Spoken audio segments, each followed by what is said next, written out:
Kimia kuantum membantu kita memahami perilaku molekul di tingkat atom. Di skala sekecil ini, aturan fisika klasik tidak berlaku, dan kita butuh alat baru untuk menjelaskan bagaimana partikel bergerak dan berinteraksi. Salah satu alat terpenting dalam kotak peralatan kuantum kita adalah persamaan Schrödinger. Persamaan ini, yang dikembangkan oleh fisikawan Erwin Schrödinger, memungkinkan kita untuk memprediksi energi dan gerakan partikel dalam suatu sistem, berdasarkan sifat gelombang mereka.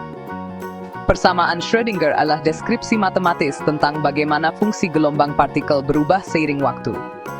Fungsi gelombang adalah fungsi matematis, yang berisi semua informasi yang bisa kita ketahui tentang suatu partikel, seperti posisi dan momentumnya.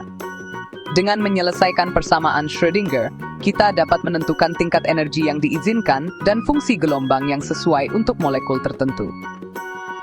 Solusi persamaan Schrödinger bergantung pada energi potensial sistem, yang menggambarkan gaya yang bekerja pada partikel. Sistem molekul yang berbeda akan memiliki fungsi energi potensial yang berbeda, yang mengarah ke berbagai macam solusi dan perilaku molekul yang mungkin.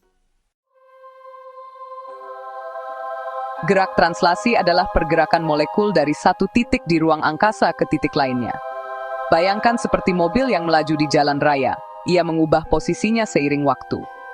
Meskipun molekul sangat kecil, mereka terus-menerus bergerak. Gerakan ini berkaitan langsung dengan energi kinetiknya, yaitu energi gerak. Dalam kimia kuantum, kita tertarik pada bagaimana gerak translasi memengaruhi energi molekul. Kita dapat menggunakan persamaan Schrödinger untuk menentukan tingkat energi yang diizinkan untuk gerak translasi. Untuk partikel bebas, partikel yang tidak terikat dengan partikel lain, persamaan Schrödinger memberitahu kita bahwa partikel tersebut dapat memiliki energi berapapun. Namun, ketika kita mempertimbangkan molekul, kita perlu ingat bahwa mereka bukan partikel bebas. Mereka sering terikat dengan molekul atau atom lain, yang membatasi pergerakannya. Hal ini menyebabkan tingkat energi terkuantisasi untuk gerak translasi, yang berarti molekul hanya dapat memiliki nilai energi translasi diskrit tertentu. Kuantisasi energi translasi memiliki konsekuensi penting bagi sifat-sifat molekul. Misalnya, ia memengaruhi bagaimana molekul menyerap dan memancarkan cahaya, yang merupakan dasar untuk teknik seperti spektroskopi UV vis. Ketika sebuah molekul menyerap cahaya, ia dapat mengalami transisi dari tingkat energi yang lebih rendah ke tingkat energi yang lebih tinggi. Perbedaan energi antara tingkat-tingkat ini sesuai dengan energi cahaya yang diserap. Tingkat energi yang diizinkan untuk gerak translasi bergantung pada ukuran dan bentuk molekul. Molekul yang lebih besar memiliki tingkat energi yang lebih berdekatan daripada molekul yang lebih kecil.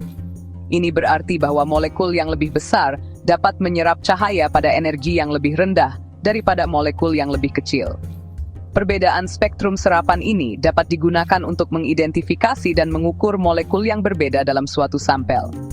Selain itu, sifat terkuantisasi dari energi translasi juga memengaruhi sifat termodinamika molekul, seperti kapasitas panas dan entropinya. Memahami hubungan ini memungkinkan kita untuk memprediksi dan menjelaskan perilaku sistem kimia pada tingkat dasar. Spektroskopi UV vis adalah teknik ampuh yang memungkinkan kita untuk mempelajari transisi elektronik dalam molekul, yang seringkali digabungkan dengan perubahan tingkat energi vibrasi dan rotasi. Dengan menganalisis panjang gelombang cahaya yang diserap oleh sampel, kita dapat mengumpulkan informasi tentang jenis molekul yang ada dan struktur elektroniknya. Misalnya, dalam senyawa rantai linier seperti poliasetilena, elektron terdelokalisasi di sepanjang rantai, dan tingkat energi translasi yang diizinkan berjarak dekat karena strukturnya yang memanjang. Hal ini menyebabkan penyerapan yang kuat di wilayah UV vis, membuat material ini berguna dalam elektronik organik dan sel surya. Sebaliknya, molekul dengan gerakan yang lebih terbatas, seperti benzena dengan strukturnya yang planar, menunjukkan pita serapan yang lebih tajam dan lebih jelas dalam spektrum UV vis mereka, yang mencerminkan sifat terkuantisasi dari tingkat energi translasinya. Sidik jari spektral ini memberikan wawasan berharga tentang struktur dan ikatan molekul. Secara keseluruhan, studi tentang gerak translasi dalam kimia kuantum sangat penting untuk memahami sifat dan perilaku sistem kimia. Dengan mempertimbangkan kuantisasi tingkat energi dan implikasinya terhadap spektroskopi molekuler dan termodinamika, kita memperoleh pemahaman yang lebih dalam tentang dunia di tingkat molekuler.